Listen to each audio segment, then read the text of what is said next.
It's on. All right. All right. Do you want to do introductions, Mr. Gimfer? Yeah, Gabriella probably. is calling. Why don't you do introductions and I'll answer this? Oh my gosh. Oh, Okay. you. Hey. All right. Eric just left me on the fly, and it's weird because I can't see myself, and I'm talking at my phone. But this is the Williams family. I'm gonna let them introduce themselves a little bit more, tell you about their family, and then just kind of explain to you how they got started when they signed up as a foster family. Go ahead, guys. Alright, so I am John Williams, and this is my wife Melissa. We've been married it'll be 16 years in January. We have 4 children, 3 bio and 1 adopted, a 13-year-old, a 10-year-old, an 8-year-old, and a 3-year-old. We have lived in Texas now for 15 years. And we have been involved with foster care and the adoption community now for about 3.5, almost 4 years. He started 4 years. Yeah. About 4 years ago, about 7 years ago, Missy had approached me and said that she had a calling to foster care and a possible foster to adopt. And me being a very supportive husband said, no, we're not doing that. We had a 1-year-old at the time, and that 1-year-old was a significant amount of stress. It was a lot of work. She spent a lot of time in the ICU. Oh. It was a very, very stressful time for us. And so I basically said no. But I did say, when Abby is 5, we're going to rediscuss this. And I wasn't very happy about that. Yeah. I was pretty frustrated, and I really I saw the need, and I just wanted to jump on it. And John, in his wisdom, said, you know what, we need to wait till our kid's just a smidge bigger, and life is a little less crazy. Yeah. so about 4 years ago, so Abby was around 4. Okay. We had the opportunity to move from Keller up to the Rome area, and were able to build a home. And in that process, we were looking at laying out the floor plan for the house, and we were going to expand upstairs. And I remember saying to Missy, well, we need to add that bedroom because we're probably going to be doing foster care.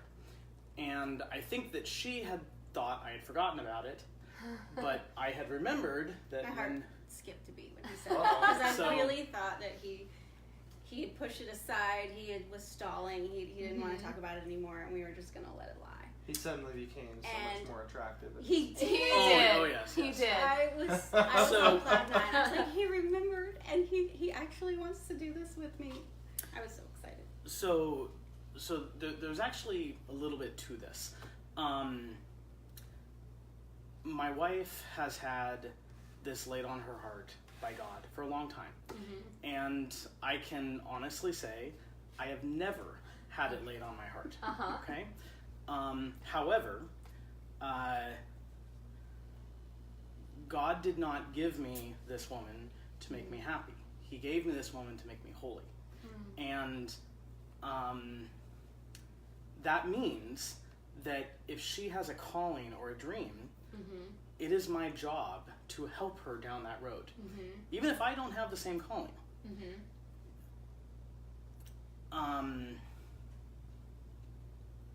So I knew that this was going to happen. At that time when we moved and we had built the house, I was thinking this was going to be a very long-term thing. Right. I had no intention of adopting at all. I planned on doing foster care and seeing where it goes from there. Yeah. By talking to Missy about it, she more looked at it as, well, we'll get in and do it for a while, we'll see what happens, but I don't see this being a long-term thing. Yeah. So when we moved, we started that process. It took about a year to go through the training.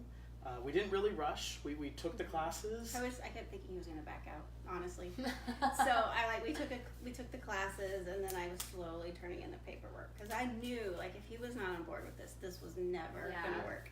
God was not gonna honor this, and so I was slow, and he kept encouraging me. Did you turn the paperwork in? Have you done? I was really excited that it was even though it was my passion, it was our calling as a family, and that he was fully on board. That's awesome. And so we filled out all the paperwork. We got licensed in January. It felt like it took forever. From the home study until we got that little piece of paper. And then we waited. For about 3 months. 3 months. Wow. We waited 3 months. We did not get an immediate placement, but it was all in God's timing. I was leaving a job, and I had to transfer some payroll stuff to Houston, and it was actually neat. I remember driving to Houston, and I was mad at God. I'm like, we've been open for 3 months, and you haven't we got like 2 calls, and none of them worked out. I was really upset, and I transferred over all the payroll stuff. I stayed with a friend, and I drove home, and I remember just releasing it to God and saying, you know what, the right child is out there. I know, and we will get that call in your timing. And the whole drive back from Houston, I kept trying to release that to God and say, it's in your timing. Yeah. And I hadn't been home for 30 minutes in the driveway, and we got a call Oh about my goodness. a 2-day-old little baby boy. And I immediately said yes, and it was from OCOK, and so I knew, like everybody else is it was a Friday night. And it turned out that they just needed a home because he was leaving the hospital, and so they immediately said yes. Like, we didn't even have to wait 5 minutes. They called us back They within dropped him off that 1 evening. minute, and he was at our house an hour and a half later. Wow. Like, they were already in the car waiting to take him somewhere. They just didn't know where. Wow, that's awesome. Yeah, it was such a high. I mean, it really was. Like, our very first placement, and yet there was also the sadness of, oh my gosh, this little boy is leaving his mother. And it was the beginning of a journey. It was the beginning of that dichotomy of excitement that you get to care for these children, but the sadness that comes with them. And how do we process that as family? How do we talk about that in a respectful way to our children? Yes. And then a point there, I remember, I purposely waited on doing this until Abby was older.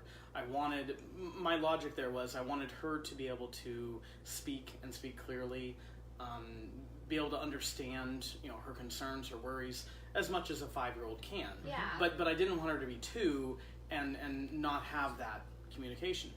And, so worrying about your children when you're bringing another child in your home. And that was a significant concern. With hindsight, I feel that I have grown immensely, and Missy has from this experience, but our children have more than we have. Yeah. They are more mature, they're very more sensitive holy and have empathy because that of this. we would never have been able to, I don't think, teach them. Yeah. Before we came, we asked them, like, how did foster care, how has it changed you? Has it been a good experience? Has it been a bad experience?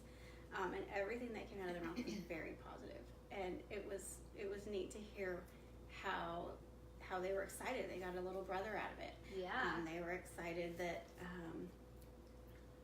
both of the boys, who are 13 and 10, they said, Mom, we see the world differently than we did before foster care. Oh, yeah. Yeah. We see how lucky we are, and we see what a responsibility we have to help kids who aren't as fortunate as we are. Yes. And I don't think they're not going to learn that in a history book. They're not going to learn it anywhere, but they're experiencing it. Yes. Did it shock you a little bit? It did. What were you anticipating? I really did not expect our children to grow as much from this. I didn't even think about it, honestly. But within 6 months, I could see a change in them. So much so, I could see us doing this for the most part for the rest of the time we had children at home. Wow. It helps them grow and mature in their faith faster than going to a Bible study, reading the Bible. I mean, Yeah. this they're actually, because I make the kid help and Yeah. hold the foster baby and feed the foster and play with the foster baby and Yeah. share their toys and whatever. They're sharing their parents. So Their family. Before you got involved, so before you got the call and the baby came home, how did you have any conversations with your kids before the baby was at home on the doorstep? So in the process of getting licensed, you have people come in the home and they do inspections and they have to talk to your children and they ask them questions like, are you worried about this and concerned? Well, so you try to prep your children for this a little bit, and so you have to talk to them about it. Don't say anything dumb. Right. Let's not tell the inspector about that one thing. Well, I think it was Drew. He goes to the lady, because we kind of became friends later on. He goes, "Is it okay if I tell you my parents spanked me?" And she's like, "Yeah, Too late now." It's okay." Yeah. He's like, "I can't tell a lie. I didn't tell him not to say anything." It was so funny. She's like, "Yes, that's perfectly fine." That's really funny.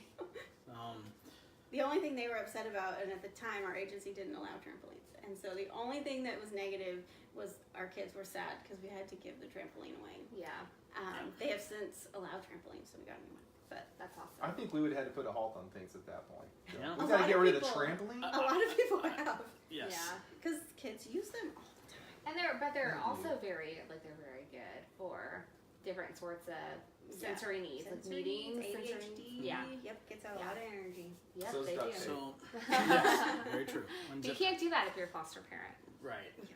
So No so duct we had the little boy, and for probably the first 6 months, we were very good. We drew the line of, okay, we're going to help mommy, we're going to help daddy, and we are just holding on to this child for the time, and we're going to do the best to keep it safe. Yeah. And after 6 months, the way the case went, we were approached and said, are you interested in adopting? And so in an instant, that changed. That was our first big giant mistake. Yeah. Never listen to anybody who says you want to adopt until the case is done. Right. Yeah. Because it was only halfway in, and we weren't there. It was really rough. Yeah. So nevertheless, that was an extremely long and hard process. It was extremely the case hard. was extended, but we did adopt it. But we adopted it won, 18 months. and we adopted Nathan. And so he is 100% a Williams now. And we actually got a shirt for him saying officially a Williams. Yeah. And then, so after we adopted him, we took about a 3-month break. Oh no, Was it? 2 we months? haven't had a break. It wasn't No. long, but No, we had but- Nicholas the same time we had Nathan, and then Yes, when we went yes, to you're right. adopt Nathan, remember we took Wesley with us to the courthouse to the adoption. So Yes. we always You seem had a to little have bit of overlap. we had Yeah. a lot of overlap. We did. we've had 9 or 10. We've had nine babies in 3.5 years. Yeah. When we had we got Nathan, and then later we had a little boy who was part of a sibling set that we cared for just a couple months while they found a family who would take everybody. We got to transition him to his next foster home, and then after that we got a little boy straight from the hospital, addicted to heroin.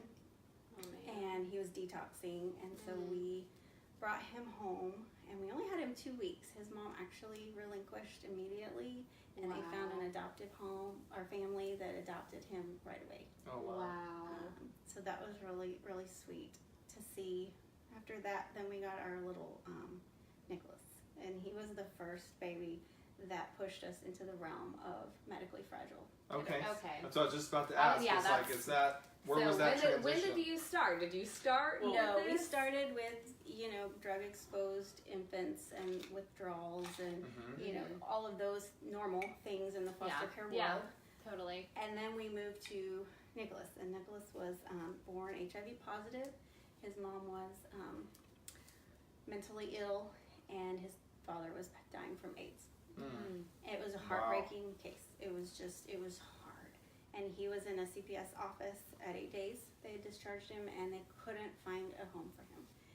We got a call that just said, hey, we need a home for this baby, but he's HIV positive, and we don't have anybody.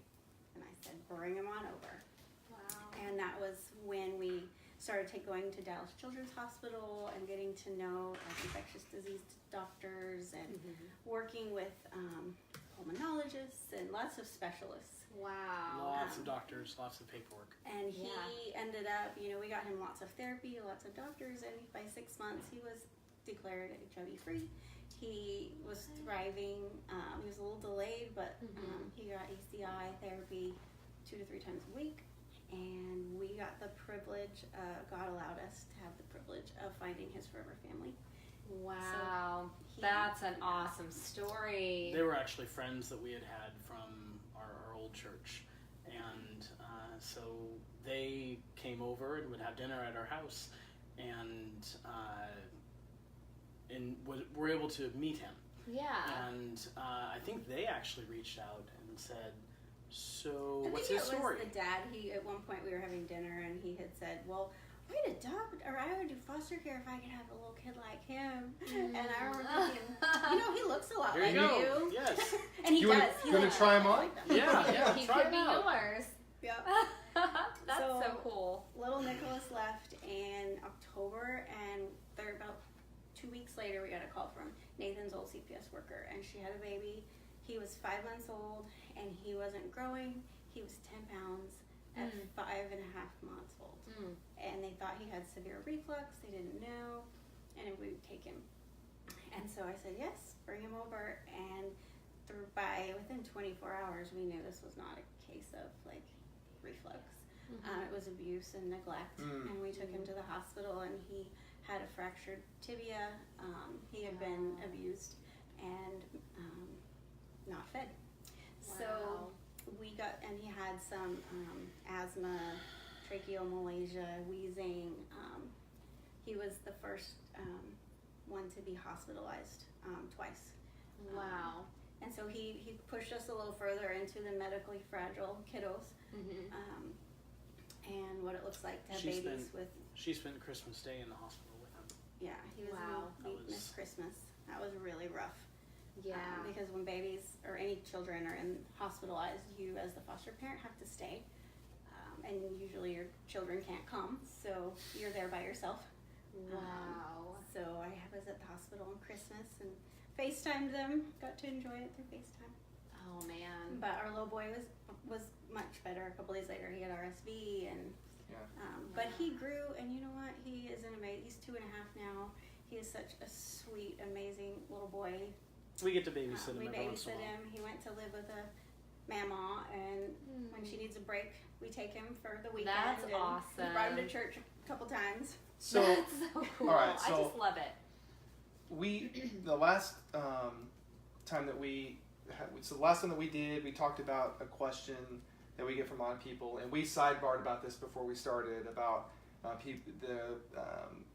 the common rebuttal that we get is, well, I could never do that because it would just break my heart to see these kids go back or to leave my home or whatever, and our situation being much different than what you guys have gone through, and I think it's so interesting, and I think people need to hear this version of it because you guys having kids come into your home, many kids coming into your home and leaving, but going to a mama or going to a good friends that are looking for a child, and so that is so cool. And I want to just spend just a minute there because I think if we can get over that hump mentally, because I guarantee there's a ton of people that are standing right on the edge of fostering or adopting and kind of looking over, and they just need that kick off the ledge. But what you guys have gone through is such a cool perspective because not every time is it I'm gonna have this child for a few months or a year, and then they're gonna go back into some horrible situation. Sometimes it's you have it for a few months to a year, and they go to great friends and get adopted, or they go to Myanmar, and we still get connected. Right. We pray with every one of our cases that that God will be the glory of this case. Whatever that means. It's not our agenda, it's God's agenda. And I bend over backwards, and so does John, to make sure that whatever God's plan is our plan.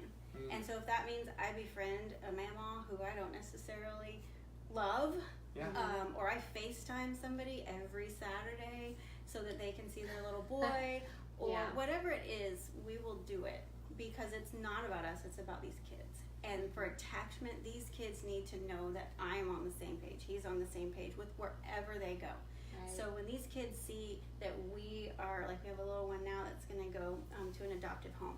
Like when they spend the night at our house and that little boy sees them in our home, it gives him an attachment to them because he sees us all in security. He knows that he's secure. He's in the home he's been raised in. He has the parents that have raised him, but this other family's taking care of him, and he has the same smells and feelings, and it helps him as he gets ready to transition to his forever family, because we cannot adopt every child that comes through our home. We know that. God gave us a calling that this is, our job is to be the interim parents. Yes.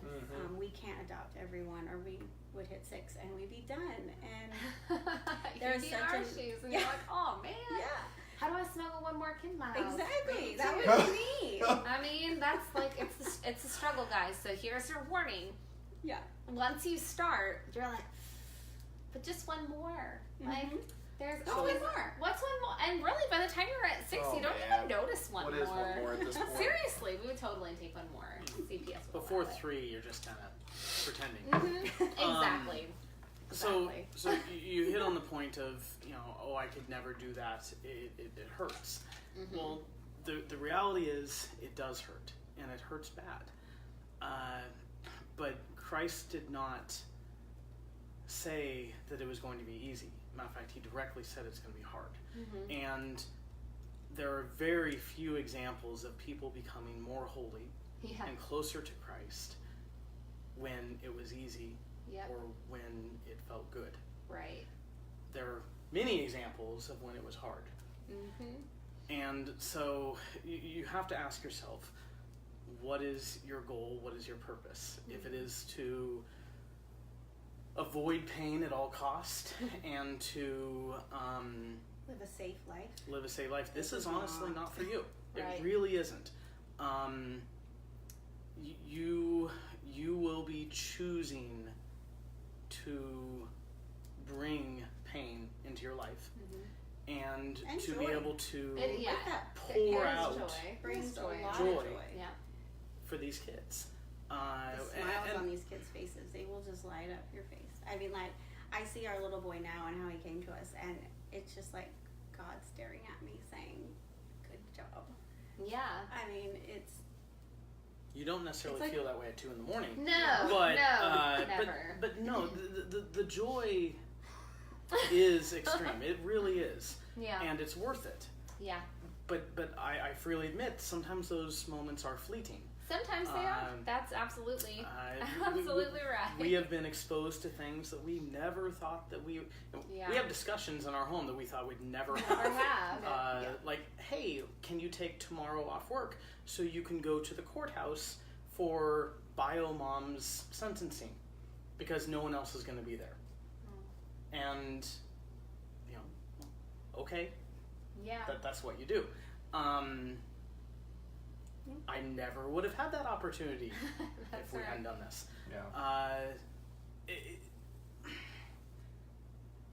Sometimes we just have to follow God's commands, even if they don't make sense, even if they're hard, and we know they're going to be hard.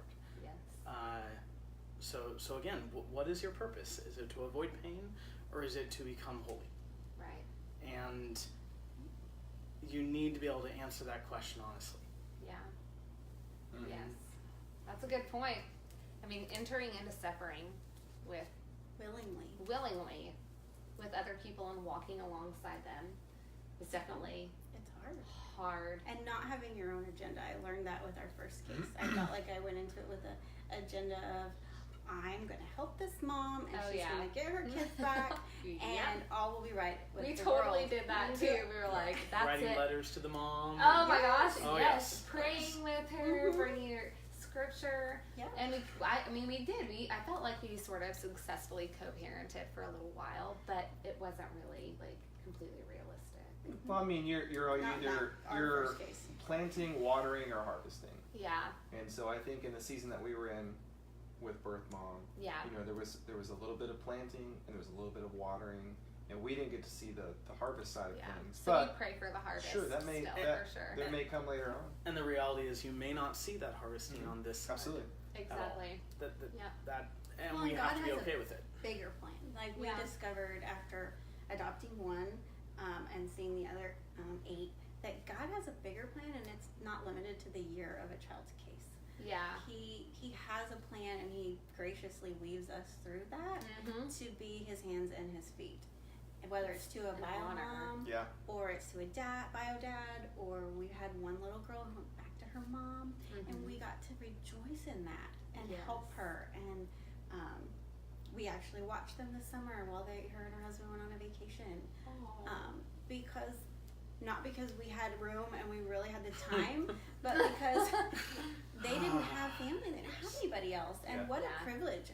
I just felt so honored that they called and asked. Like, in the foster care world, like, we are the enemy to bio parents. Absolutely. And for them to call and say, I can't think of anyone I would rather leave my child with, could you keep them? Like, I was so honored. And we know the kids so intimately. Yes. I mean, oh my gosh, I hadn't seen her for 6 months, and she toddled back into my house. She knew where all the toys were. She knew where, her mom and dad actually were real sad because they were like, she so doesn't act like she ever left. And they came to get her, and she cried, and it was very hard for them because they hadn't come to our home before and seen where it was somewhat healing, I think, for them too. They got to see where she lived for that period of time.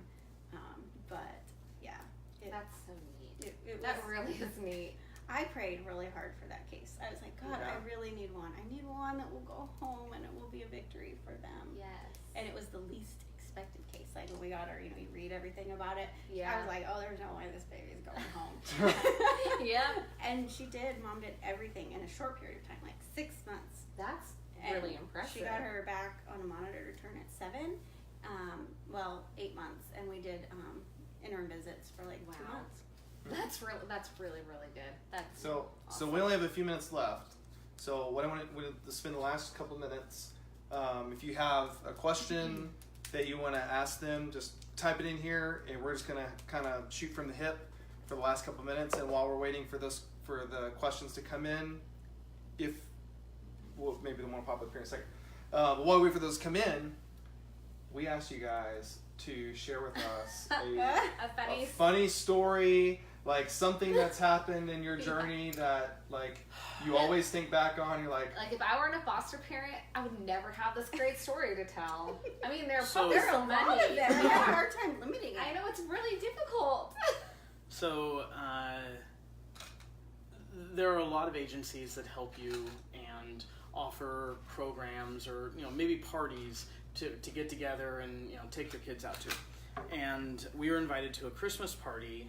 I think this was 2 years ago. And it was the Chosen One's Christmas party. It was a great party. So one thing when you get into this community and you start fostering, you make a lot of friends who also do foster care. And so when you go someplace with your children, you have 37 children, and I mean you make the Brady Bunches look normal. Totally. So we go to this party. We had our 6, and our neighbor had her 5. Right. And he showed up late, like in his own car. So it was my friend and I and our 11, and then him.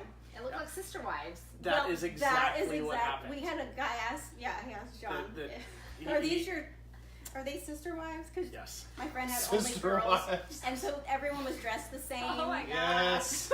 So in that process, we started the joke that there's so many children among us. We really should just get a short bus. Yeah, absolutely. I mean, that's like considering I teach special ed, that hit home a little bit deeper than normal. So. And my favorite story was when I picked up that little boy from the hospital. He'd been in the NICU, and so at this specific hospital, like you had to leave in a wheelchair, holding the baby in a car seat. Even though I didn't give birth to this baby, I had to leave in a wheelchair. And I was there, and my agency worker met me, and John was not there. So it was just me. And I met this DJ from our agency, and so he and I signed paperwork, and CPS was doing like 4 placements that day. So they flew in, signed a bunch of stuff, and left. And so DJ was being sweet, and he helped me get to the car, and the nurse was pushing me out in this wheelchair, and she thought he was my husband. I mean, like, she She called him my husband. She's like, she asked him if he wanted to push you in wheelchairs. She asked if he wanted to push me, and he went to get the car because he's a gentleman, and he was so sweet. And this baby had stuff, so he took the stuff to the car, and he brings my car around. And you should have seen the faces on these nurses when he opens the door and puts the baby in, and he's like, "Bye, I'll see you later," and walks off. And I get in the driver's seat. They were just looking at me like she just had a baby, and that guy, I don't know who he was, but he just left. And they're like, "Are you gonna drive yourself home all the way from Dallas?" I'm like, "Oh yeah, I'm fine. I'm just a foster mom." Their jaws were like, they had no idea. They didn't know I was a foster mom. They didn't know I was a foster baby, and they were just dumbfounded. That so funny. Is so funny. And that I was married to the agency worker. It was pretty funny. Yeah. You know, it's always going to be an epic day. Yes. When you have sister walking. And a Yes. husband that just leaves you after being such a gentleman. Yes. Yeah, he was great. That's awesome. We had the pool party that we had at our house, and you guys came over. We had a whole bunch of people over that day. And so I remember, this is a funny story, and I hope you don't mind me telling this because it was really funny. But you were feeding the baby in the kitchen. I heard about that one. Yeah. Feeding the baby in the kitchen. But to feed the baby, I don't know what the technical, but it's like... So it's a tube going to his button in Yes. the stomach, and then you use basically a big syringe, like a squirt gun, Yeah. Yes. to push it in. And I did not have the tube fully attached. And so I applied a little bit too much pressure, and it popped off, and I sprayed probably about 2 ounces of baby formula throughout your kitchen. Or were. Oh yeah, Or- yeah. It was so funny. It happens. Yeah. And the baby was just as content as could be. It's like, "What? Are you done yet? Like, I'm Come still on. hungry." Yeah. Where's my 2 ounces? Oh my gosh, it was so funny. So, okay, we have a couple things. Kelsey Cheshire said she just wanted to tell you guys thanks for your transparency, and I love hanging with your little one in the baby room, but excited he will have a forever home. Going to miss that precious smile. And then the Helms just say, hey, we want to say that we're blessed and honored to know them and see them walk through this journey. They're amazing people, parents, foster parents, and Christians. So super cool people. And then we got 2 questions. So Christina Dodds wants to know, what is the home study like? What is the home study like? So I would put that in mainly, I'd put that in 3 categories. Okay. 1, the actual preparation of the house, and that would be putting child safety locks on all your cabinets, getting the gates in place, and a lot of that is John just did all functional stuff that you have to do. Outlet And covers. Every outlet must be covered. yeah, little outlet covers, Every you know, outlet. Every outlet. Baby all the monitors, medicine locked up, Medicine locked up. and a lot of it. Fire extinguishers. Oh, Yeah. fire extinguishers, and they want to see the papers for your fire You extinguishers. can't use the little receipt anymore. You used to be able to put the receipt when you bought it, and now you still have to. No one told us that. We threw her receipt away. I was like, I don't know. But you were equipped, right? They gave you a list. Oh yeah, or, yeah. No, like, it was a. they didn't just show up one It was a day very and long you were list. expected to have all this No. done. So And I, our agency actually came through before did the a home study. walkthrough. They did a walkthrough to Yeah. make sure we had everything where it needed to be. And then we had, should ask my friend Carolyn, who's on there. She did our home study. Oh yeah, she said something too. She said your home study rider was awesome. Yeah. yeah. Yeah, she did. And we became friends. I mean, you become friends with the people that write your home Yeah. studies. Most of Your them network are. blows up pretty quick. You make a lot of friends very quickly because you have to be transparent. You have to be honest. Yeah. And so you don't get to put up the normal mask that you normally wear, which means that you spray baby formula all over the kitchen. Yes. But so the first one is it does take work. You got to prep the house, Yeah. but it's not insurmountable by any No. means. Again, we took a year to do the classes. Right. Now you can do it in 2 to 3 months. Our neighbor did it in 3 months. Yeah, Yep. it Ours is is possible. pretty quick because you can do a mega weekend. Yep. You do a mega weekend, get your DFPS stuff all online. Yep. And then it's really just paperwork. That's what takes longest. Yep. So But I didn't feel like the home study was that stressful. It was more, what am I going to do with my kids while we do this home study? I mean, 'cause we're going to sit there for like hours. Yeah. So we had my mom, I left the kids at my mom's the night before. Thank you, Mom. And she kept them. And then she brought them at the end of the home study. right around that's a good lunchtime, so that they could get interviewed. Yeah. But they were not there during, because you don't want your kids hearing about all that private stuff. Oh my gosh. And you don't want them They're gonna ask you. It- They're gonna ask you personal questions. It's like talking to a counselor. Your sex life and Exactly. your sex life, which is a little bit weird to talk about with a stranger. Yeah. But they have to go there. I was and do pretty that open. thing. I didn't have anything to hide. Oh my gosh. Whatever. I didn't have to use a video or anything. Yeah, No, we so- didn't even have I went into to. as much detail as she wanted to know. So the first one is prep the house, but the next one is the actual communication and sitting down and talking with the home study individual. That is not nearly as stressful as I thought it would be. No, not at all. I mean, they have to speak with your children, and they do speak to your children alone, which is a little bit nerve-wracking. That's completely nerve-wracking. I know people who have just said, no, I will never do it because of that. Honestly, Or guns. John had an issue with, like, the if guns you own was guns, hard. like, they do ask you, like, which ones you own, and they write it down, and it is in our home study. Yeah. Yep. Everything's inventoried. Yep. Ammo is stored separate from stored and locked. So- Separate from your firearms. So, and I can understand why people would be defensive about a few of those items. At the same time, we have to understand that we're taking a random child in that legally belongs to the state and another family. Yeah. Yes. And so I reverse roll sometimes. I'm like, okay, If if it my were child me- was going to go to someone else's Right. home This is what that I didn't know, I would hope that someone did their due diligence and found out Yeah. what kind of weapons they had, and Yes. maybe had conversations with their kids. And Right. our agency gave us a little bit of comfort because we were really, we have, our kids say the craziest things. It's do. crazy- That's say the crazy wrong things. time. But Oh my I gosh. felt like they were Yeah. on our team. I didn't feel like they were coming in like trying to, And- spotlight, Yeah. investigate, our children. That is one thing to keep in mind. These people are wanting to find the truth. They're wanting to evaluate you, but they are on your side. They want you to do this Yeah. Right. if you are a good person, Yeah. if you are a person of integrity. And so they're going to work with you through this and say, hey, you forgot a baby lock on the cabinet over here. Let's get that fixed. They're not going to stand over you ready to squash at any moment. Right. The third element I would mention is after all that, you can have random inspections all the time. Yes. Yeah, our Yeah. CCL comes, and if you're a PMN or a primary medical need home, they come every year. It's not every It's other not year for random. like Oh, regular okay. families. Yeah. But- so we get one every year. We were drawn But again, immediately. they're on your We- side, 3 and they're months. wanting you to succeed, and they're wanting you to do well. So it is, yes, they're there to evaluate you, but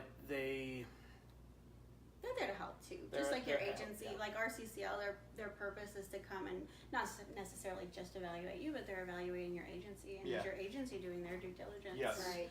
Doing Yep. what they're supposed to. So it's a good thing. There's a lot of oversight.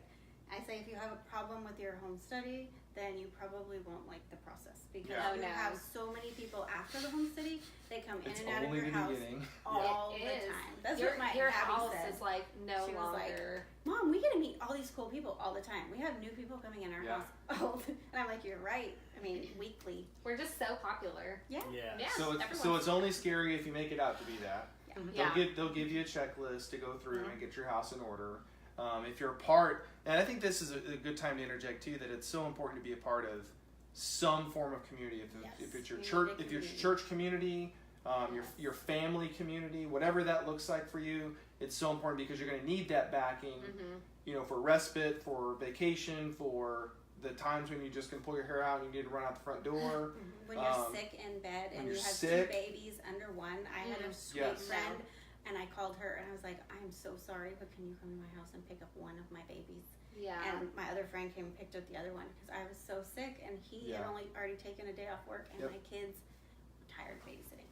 Yeah. Helping me out. So you our big ones need a get tired of community. it. You Because do. those times will come. That is one thing I wanted to mention, that when you sign up for this, the enemy doesn't love that you're signing up for foster care. And No. every one of our placements has come with a trial, whether it was the baby was immediately hospitalized, I was sick, John's back went out.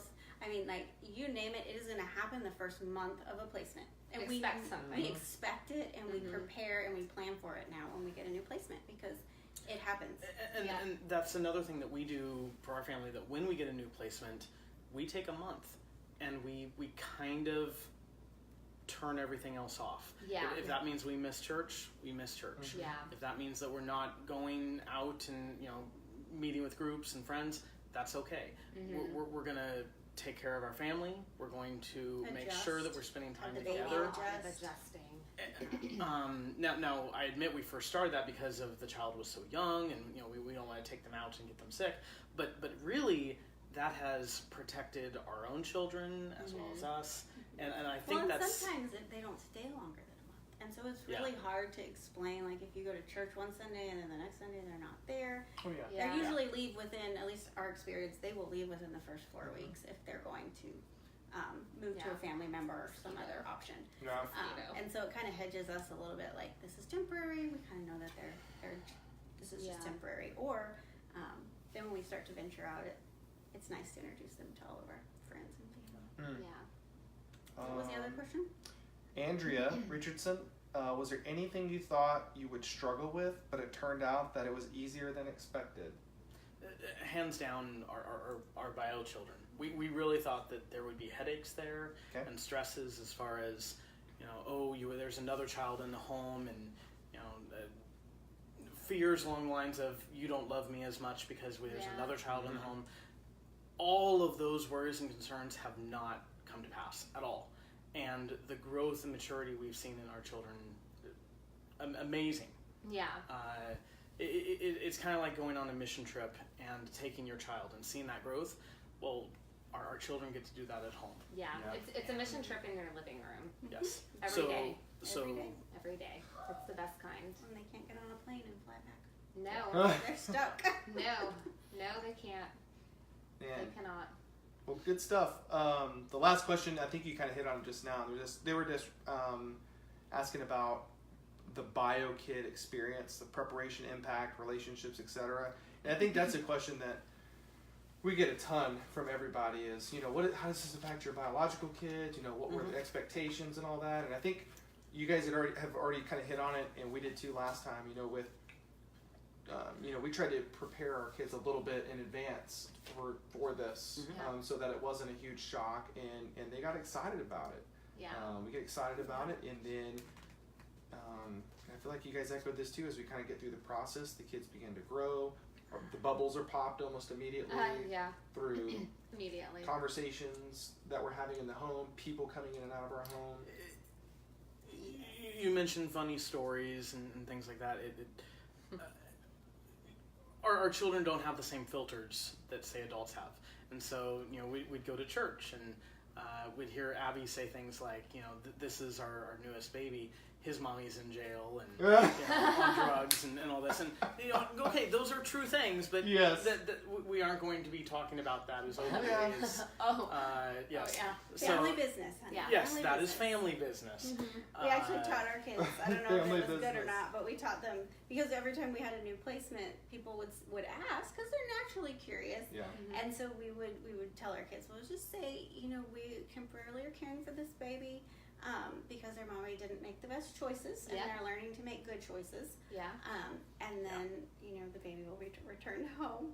But we've had a lot of people like, I had no idea you were pregnant, and Abby will pop up, Mommy wasn't pregnant. This is our baby from foster care, and that opens a whole other door that maybe I didn't want to walk through. But they're so honest, brutally honest. They are brutally honest.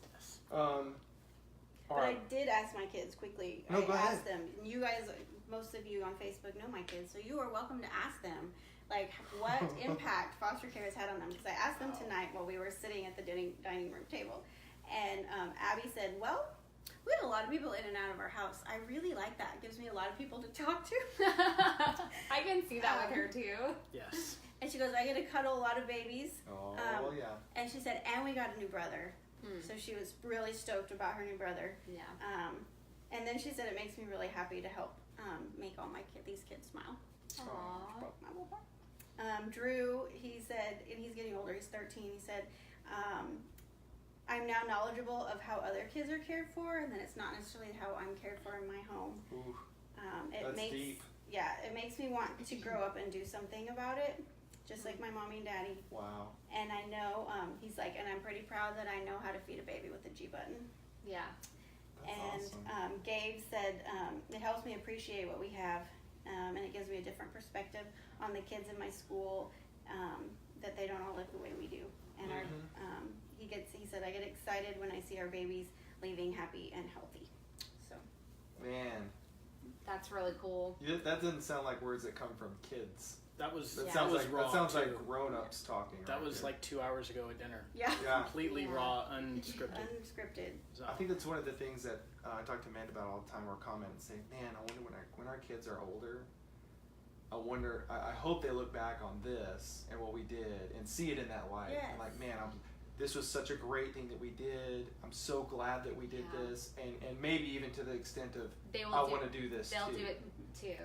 Yeah. Because Well, and we talked to a couple kids, adults, who his parents had fostered a lot of children over the years before we did this, and actually they didn't have very good experiences. And because of that, I think we've really tried to make this a good experience for our kids, in every way possible. You know, talking kindly about birth parents, making fun activities when we get new kids, not always expecting them to babysit and help me. Those kind of things I think have helped, but we also talk a lot about it. Like, think about how we're helping his mommy and daddy. Think about how we're helping his grandma. Doesn't that make you happy that you're serving God in that way? But yeah, they've come a long way too. They're pretty excited. I think they're most excited about their little brother though.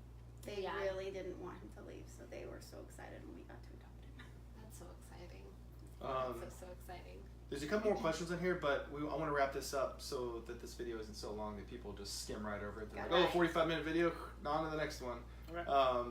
So if you have more, this will be open obviously and uploaded. So if you guys want to jump on there and reply to some of the questions that are on there, we got some questions about parent visitations, and how that works and where you meet and all that stuff. And so I think that's kind of different for everybody and every kid. Every kid's different. Every situation's different. We've met at the CPS office. We've met at McDonald's. Yeah, I had one we met at McDonald's because I don't want to brag. We've had one that didn't have any visits. Yeah. CPS. So, we've had transporters. We've had where I drive them an hour. It just depends on the case. Depends on the case and the caseworker. I think that's huge. So if you have other questions that you want to know anything about, just post them in here and we'll just kind of keep this open and kind of an open dialogue. You can send private messages. I'm sure that'll be fine as well. And then one last thing before we close it all out, because you had, I don't know if we hit too hard on it, was you had mentioned PNM? PMN. Okay, so we've talked about foster care, we've talked about adoption, orphan care, and all of those things, but this is a kind of a specific stream of foster care. It is a different, it's a license, you get a normal license, and then you add on a medical, primary medical need, is what CPS calls it, license. And that means that we've taken classes and it's very random, like we did oxygen and we did G-button training, but you're not necessarily going to get children that have those. You could have children that have an NG tube or have a pacemaker or any life-saving device. We have a lot of children that are stuck in hospitals that cannot go to a family because we don't have enough PMN homes in our state. And so they sit in the hospital in a bed and they never get held. Oh my gosh. Our little boy that we have now, he was in a hospital for 2.5 months. Imagine being 2.5 months old. He had no parent visits and he didn't have anyone to see him besides his CASA was good about coming, but once a week is the most people can do. Imagine your 2-month-old child being held once a week. That's insane. And he was at a hospital that didn't have very many baby cuddlers. So he stopped growing. He was born with gastroschisis, which aided in his G-button, but he also stopped growing because he just wasn't being held. He wasn't being loved on and sung to and cuddled, and he flourished the moment we brought him home. Yeah. But he didn't have that in the hospital because it's a really hard environment to have those kind of things. Oh, yeah. Yes, if we need a lot more PMN homes to take these kiddos and bring them into their home. Do you remember how many additional hours that is? It depends on your agency. Okay. I think ours was 4. Another agency, we've done observation hours for another family that just got their PMing kiddo, and they needed 8. No, They needed more. They did 20 or 40 observation hours. Okay. It was a lot. Okay. We didn't have to do observation hours. They took some of the hours we had with Abby when she was in the NICU because we had a lot of experience there, and then we added G-button and some more oxygen training on top of that. So. Okay. But there are classes. There's training that you have to do every year. Yeah. We have more training. Yep. You have to keep your license Forgive me, current. 40 hours or 30 hours a year? No, it's our normal license now. It's 40. 40 hours a year. Yeah, we have 40 a year, and then, but once you add PM in, there's nothing extra. Yeah. Okay. Usually it's case specific. So like when you take the child from the hospital, they train you and sign off on a sheet that says you've had training to take care of this child, and you normally room in That's what I was about for to a couple ask. days so that Got you it. do it all. Yeah. They have people come to the hospital. You leave the hospital with all their medical supplies. Got it. Okay. And one thing I love is you don't have to go to WIC because the DME company, which sends all their medical supplies, Yeah. sends formula or whatever the child eats. So I joined that. Then I don't have to go to WIC and get formula. Yeah. Guys, And then- if you're and a then- foster parent, WIC, it's the a real struggle because you have to use it. Yes, but you don't want to take all of your children to that appointment. That It's so long. it's so long and it's so hard and the offices are so cramped. Yep. So it's a struggle. I think that, so our objective throughout this entire thing for the next few months is to demystify orphan care. And I think that's, mosquito. I thought you were trying to hit me. No, there's a mosquito that's gonna land on your head. I think that's so important and critical for everyone to take home is that, you know, the home study, there's preparation in for it. It's not this big scary thing. And then when you're going to take a kid home that's got a special need of some sort, it's not, oh, here's the baby, good luck. You know, there's training, there's supplies that are given. I'm sure if you guys had questions or anything like that, there's someone that you can call and get. Oh my goodness, I felt like there was significantly more support when we took our PMN baby home than our drug exposed baby that was on methadone. Because the DME company called to ask if we needed anything. They came out to my house because I couldn't get the pump to work one day. They were out to my house in 15, 20 minutes. Wow. We live out in the middle of nowhere. Yeah, we live in the middle of nowhere. And they fixed it for us. They provided all the supplies like the backpack so we could go places, and he has a little backpack. Cool. Then all the doctors called, all the nurses called, just to make sure, because you know those are really fragile kids to leave. I felt like we had far more support when we took our medical kiddo home than Wow. Man, you're making me really want to crash a baby. I'm not even kidding. I'm like, oh, I'm gonna have to check the only my problem is the pocket hospitalization. They do have a high rehospitalization rate, and that is our one, like, oh, what happens if they go back in the hospital? Because one of us will have to One of us has to be at the hospital the whole time. Which basically means the other one is not working and home watching. Well, and I work from home. Like, these kiddos can't go to daycare or anything, which is the other reason they're really hard to place. But since I work from it's home. meant to be. I could probably do this. We did say what's one more. Sorry. What's one more? What's one more? We'll pray about it. Man, so fantastic information. Man, thanks for coming over. Yeah. Thanks for having us. I'm so excited. This is great. I feel like we just wrapped everything up for the next few months in this one thing. And it's so, like our first interview. Sorry. I'm looking forward Sorry to to everybody else. So we've got, if you have any more questions, put them in here. We have a few that we'll, as soon as we close this down, we'll chat and type and all that stuff in here to answer, because there's just a couple more that are coming in, so we'll do that. Do this for me though. If you're watching this, you're getting to the end, you're like, man, this is really great material. Get on and share this. Yes. On your page with people you know. That's the main objective, is to get good information out to people. Yes. To really uncloak and demystify orphan care and what it really is. Yeah. Because we want to do all that we can to take the fear out of this, so that people who are standing on the edge are kind of teetering on, you know, man, I could do this, but what if? You know, let's take all the what ifs out. So if you've got questions, send it to one of us. You can send it to anybody else that we have on here. They'll be more than happy to help you answer your questions. And if you're not involved in the community, I think that's absolutely paramount. That's step one. Yeah. Before you do anything, find a community. And if you're in Fort Worth or Haslett, like North Fort Worth, Haslett, just come to Vantage Point. Come to Vantage Point. Come to Vantage Point. Website here at some point.